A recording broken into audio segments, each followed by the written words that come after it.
Katika maisha ya mwanadamu hakunaga bahati mbaya. Kila kitu ambacho kinatokea, whether kibaya ama kizuri kwenye maisha yako, kinakuaga kiko well scripted, kinakuaga kimepangwa katika ulimwengu wa roho.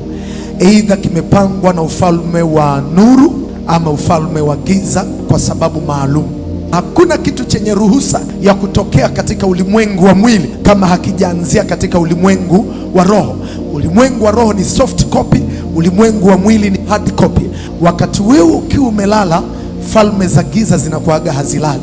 Muda ambao wewe unakuwa umepumzika, wao wanaendelea kuactivate mambo yao ili kuendelea kukupangia mipango. Kwa hiyo ndio maana Yesu akasema, kesheni mkiomba wala msikate tamaa, kwa sababu Yesu alikuwa anajua kwamba kuna vitu vingi vinachezewa kwenye ulimwengu wa roho ambao ndio soft copy. Kwa hiyo unatakiwa kuomba majira yote, ili muda ambao adui anakuwa ameshakoroga vya kukoroga, wewe unaweza kuvirejesha na kuvitengeneza. Ungempigia Yesu makofi.